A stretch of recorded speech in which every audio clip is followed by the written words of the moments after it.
Welcome to The American Dream, a show that started right here in San Diego, America's finest city, that now spans positive media all across the country, real stories in real neighborhoods. Hi, I'm your host, Craig Sewing, and here's The American Dream. Welcome to The American Dream, a real show, not a reality show. The real estate, the lifestyle, the culture. It's not just about what you're living in, but the community you're going to live in. High-rise luxury living. People are the vehicle, people are the connection, people are the expansion. Here's the American Dream.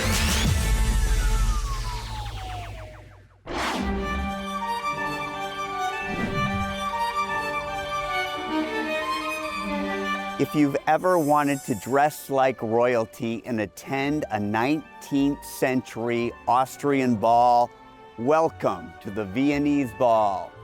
Hosted right here at the University of Wisconsin-Eau Claire since its founding in 1974. Originally started to raise money for student scholarships, it has become a cherished tradition, bringing together students, alumni, faculty, and the wider community for almost 50 years.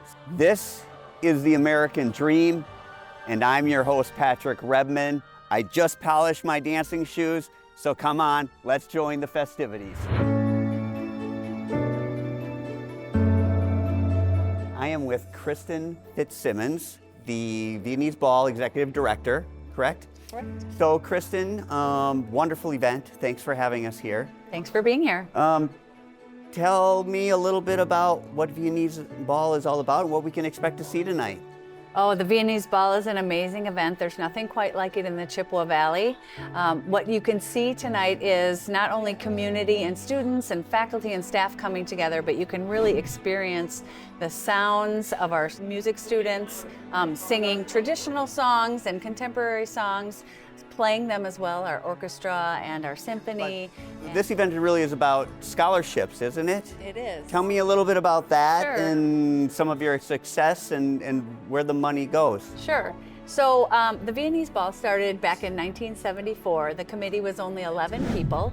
In fact, some of the community members would make torts at their homes and bring them into the old Davies Center, and then any money that was, they were up for bid, and the money that was raised from the torts went scholarships. What do you want people to come away with after attending the Viennese Ball? But I think I want people to go away from this event just knowing that UW-Claire is a very dynamic institution, that it offers a lot of different things for our students to do in the classroom, outside of the classroom, and to really experience the arts coming from, you know, a young, promising group of adult folks. That sounds great. Thank you for your time, Thank I you. hope you have a great event. We will. I am with Robert Baca and Nobu Yasuda, correct? Yes.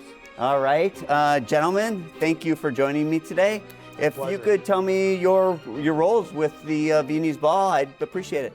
Well, I'm the Director of Jazz Studies at the university, and at the Viennese Ball, I direct the jazz ensemble. Okay, great. And Nobu? Yeah, my name is Nobu Yasuda. I direct the university orchestra.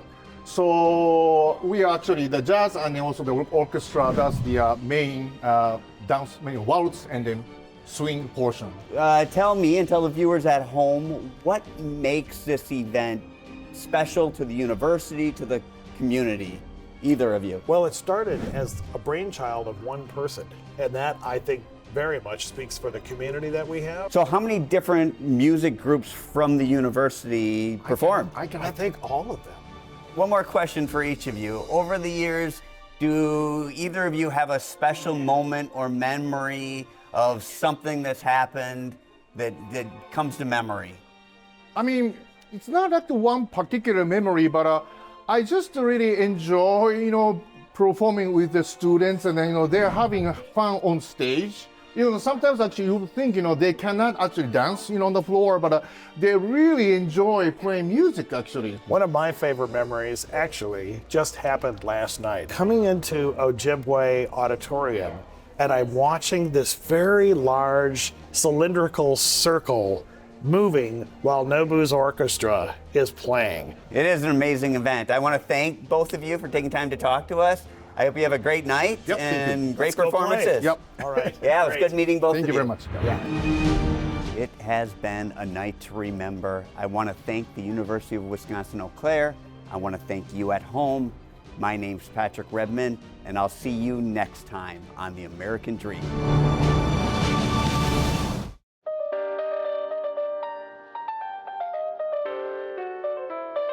Spring in Wisconsin. After a long winter, what's not to like? I am Melanie Eden, broker of SUV Properties, and this is American Dream TV. We are meeting with volunteers of a beautiful Hartford to see what's blooming. And if April showers really do bring May flowers, the musical lineup at the Shower Arts Center will not disappoint. Let's get to it. One ticket, please. Oh, Mary Broadzeller, the Executive Director of the Shower Arts Center. Thanks for taking the time to meet with us today. Welcome to the Shower Center. Happy to have you. We're in the Ruth Knoll Theater here. Yes. Tell us, how did it get the name Ruth Knoll? Ruth Knoll was an icon of Hartford, very much so. She was the Hartford High School choir director for her entire career. Okay. She taught so many kids and even generations of kids. She also was the founder of the Hartford Community Chorus, which still performs here. She was a huge advocate for the arts in the community. What does a Shower Arts Center do within the community? We really like to include community outreach with our programs, especially to the schools and the youth. So we have had performers who are going to perform maybe an evening show, but are willing to go into a school during the day and give them a little taste of the show, encourage things like their interest in the arts, just their perseverance and sticking to something. Sometimes there will be a community workshop before a show here at the Shower Center. One of the more local groups we had recently was the Milwaukee Handbell Choir. And before the show, they invited people upstairs to try it out and see what it feels like to play a handbell. Or we had a Latin group that had a drumming session before that. Okay. So we love taking the groups to the schools for sure, and those are always offered to the schools free. So the Shower Arts Center has 3 theaters. It has the Ruth Knoll Theater, then it has Pikes Peak, and then it has an outdoor summer theater. Yes. So you need to put together how many acts? Usually a little over 50 per year. How do you find 50 plus acts to fill up the theater and keep all your customers happy? That is a trick, believe me. That is a big question. There are some shows that will repeat, things that have been very popular and very well attended and requested. As the director, especially around fall, when we're already planning for the next fall. Because it's a school year, you go September to May. Yep, a theater season is September to May. So once we start in September, we're already starting to plan the next season. And so you're a year out when you're bringing in your artists.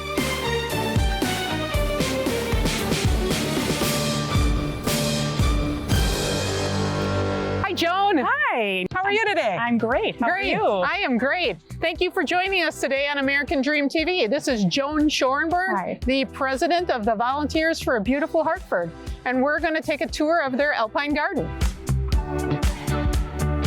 Joan, tell me a little bit about what Volunteers for a Beautiful Hartford does for the community.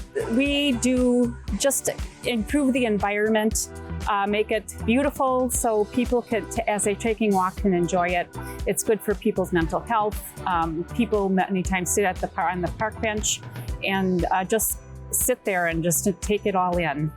Especially with the waterfall up there, they just kind of sit there and block everything out.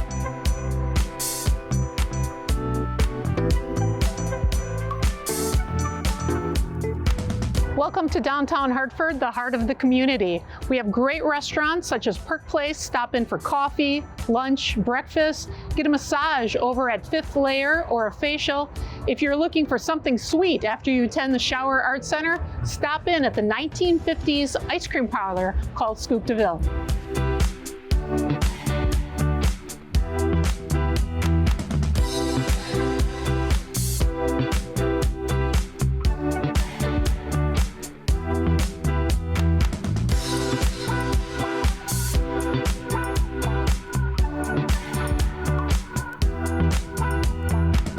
Thank you for watching American Dream TV. I am your host, Melanie Eden. Shout out to all the places that we've been to today. The Shower Arts Center, Perk Place in downtown Hartford, Volunteers for a Beautiful Hartford. We are here with current and future real estate agents in downtown Hartford at the Perk Place. We are Team Eden, opening the door to your next Wisconsin real estate dream. Cheers. Cheers.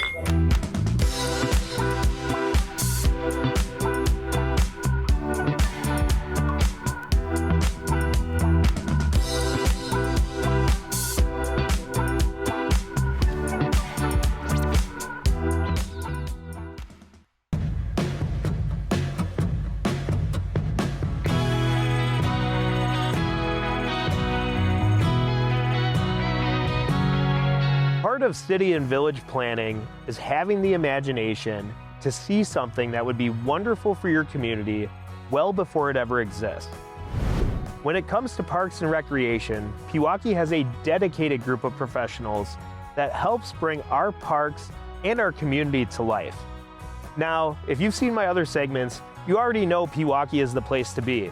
We have highly desirable real estate, we have amazing restaurants and entertainment, top-rated schools, and of course, the lake and the beach. But without parks and recreation, our special piece of lake country would not be the same. I'm Patrick Johnson from Momentum Realty Partners, your host of ADTV's Selling Milwaukee. Come along with me as we explore why Pewaukee Parks and Recreation is special.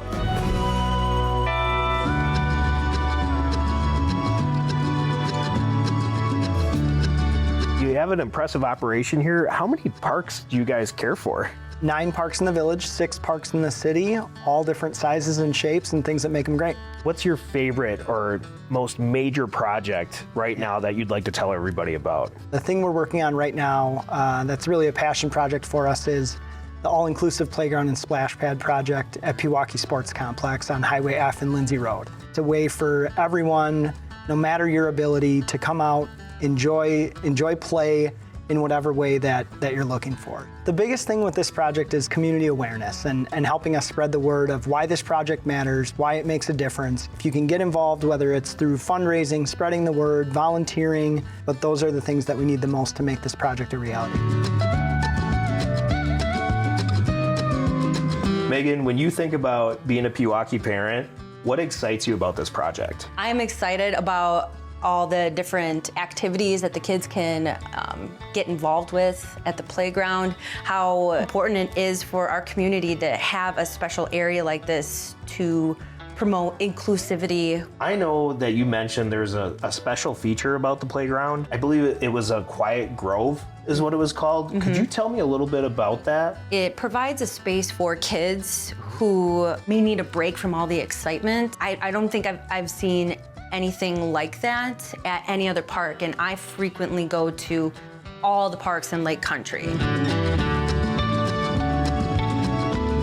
I know you played a huge role in the design of the playground. Can you tell me a little bit about, just your why behind designing and why a project like this is special to you? And when I was 9, my father was in a car accident and became a T3 paraplegic. But he was really determined, and he went back to school, and he drove, and he worked, grocery shopped. You can do it, you just have to have the right support from people, equipment, opportunities. And when I got into playground design and was able to start working on these really cool inclusive projects, I was like, wow. These are anybody who has physical disabilities or likewise, they can come onto this park. Yeah. They can get around on the surfacing, they can get up onto the structure. Again, thank you for your design work on this. It's well, fantastic. Thank you.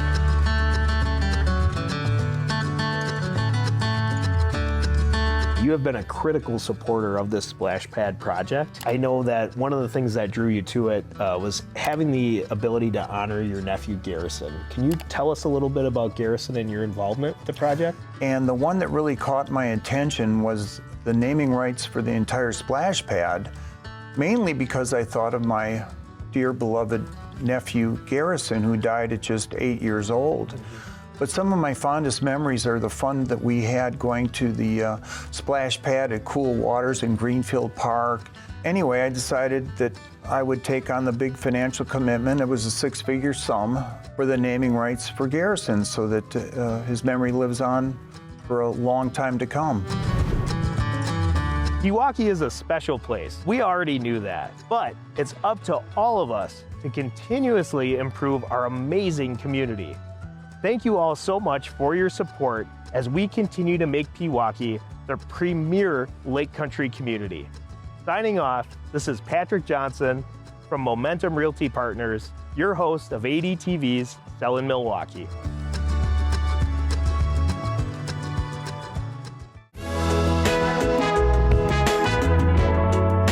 Hello, I'm Cheryl Bennett, American Dream TV host. Today we're going to take a look at St. Francis, Wisconsin. Incorporated in 1851, St. Francis has a population of 9,156 and is located in Milwaukee County on the shores of beautiful Lake Michigan. Let's look at some of St. Francis's hidden gems.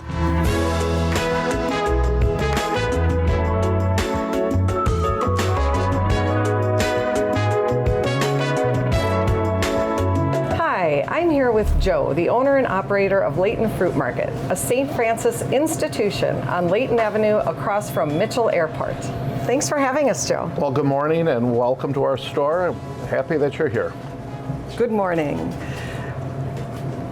What is the history of Layton Fruit Market? What can you tell us about the history? Well, we've been here 44 years. We started out as an open-air fruit market and it's evolved into a small specialty store. Okay, excellent. Our family's been involved in the produce industry for 125 years. So with the name like Layton Fruit Market, we know you obviously carry fruit. What other types of products do you carry here? Well, we got a wonderful selection of cheeses, wines, pastas, nuts, a lot of local products we have in our store, from Stone Creek Coffee to Mama Boy salsas to El Rey chips. We try to source as much from the local vendors as we can. What's your favorite part about operating this store all these years? Well, the favorite part is being in the community of St. Francis. It's a great community. It's a wonderful place to live. We attract a lot of the customers from St. Francis and from the communities around. And what do you see for the future of Layton Fruit Market? Well, we just finished redoing the store. We're doing a lot of remodeling and making it a little bit more easier to shop, and we'll be opening up our spring greenhouse soon, and we're excited about that.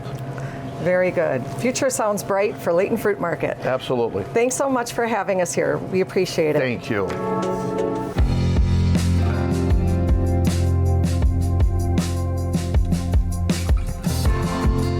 Hi, I'm here with Nate, the owner, operator, and brewer of Falklandia Brewery, a St. Francis brew pub and the world's first storybook brewery, located on Packard Avenue, just north of Howard Avenue. Thanks for having us, Nate. Oh, you're welcome. Thank you for having me on your show. Why did you name your brew pub Falklandia? Oh, that is an excellent question. So my last name's Faulkner. So when I bought my first house, I decided to name my basement Falklandia because that was my fantasy place. That's where everybody came and hung out with me. We drank beer and ate food and played Magic the Gathering and D&D and other games, and it was just a cool place to hang out, and that was like kind of my joke. So after doing Barley to Barrel, which is the brewery program that I did right here in Milwaukee, it came time to name the brewery, and I said, hey Dad, what should I name the brewery? And he goes, how about Falklandia? And I was like, well, that's stupid. But here we are. I ended up writing a fantasy story, so all of our beers are actually named after characters in that story. So that's the Falklandia as a whole is not just part of my last name, but it's also a concept, an idea. Okay, excellent. Yeah. What types of events and so forth do you host here that draw people to this establishment? Events almost daily, tournaments every weekend. So that's just on the gaming side. And one of the great things about that is when you are gaming here, we do have QR codes on our table so you can actually order while you're gaming. You don't have to get up, don't have to wait for somebody to come by. But we also have daily specials, I know, and there's more, right? Yeah, So we got that's great. Taco Tuesday and free D&D play. Wednesday, we got Wing Wednesday, the only day we host wings. Thursday, we have trivia at 7 p.m., karaoke at 9 o'clock on Fridays, along with our Friday fish fry, because what's a Wisconsin restaurant without Friday fish fry, right? It's mandatory. Exactly. And then Saturdays we reserve for any of our bands, performances, any other, we do medieval night fights in the parking lot. I know that's crazy, but look it up. That's awesome. But we do reserve Saturdays for those kind of days. Sunday, we got Sunday brunch from 11 to 3 alongside a regular menu until 7 o'clock. Well, thank you so much, Nate, for letting us into the world of Falklandia for a bit today. Really appreciate it, and I wish you the best with your continued success. Thank you so much. We'd love to have you again. I'm in the beautiful Seminary Woods, an historic woodland on the grounds of the St. Francis de Sales Seminary. Created in 1855, this is one of the last surviving beech, maple, mesic forests in Wisconsin and contains 1.4 miles of walking trails. Nestled in the 68 acres of Seminary Woods, you'll find this cemetery, in which former residents of the seminary were buried, some as long ago as the 19th century. I'm Cheryl Bennett, American Dream TV host. Thank you for joining me as I looked at lovely St. Francis, Wisconsin. I wish you the best in following your American dream. Well, I hope you enjoyed today's show, produced from America's finest city, but shot in the heart of your neighborhoods. Don't forget positive media when the world really needs it. Follow us on social media at The American Dream TV. See you next time. In the meantime, cheers to your American dream.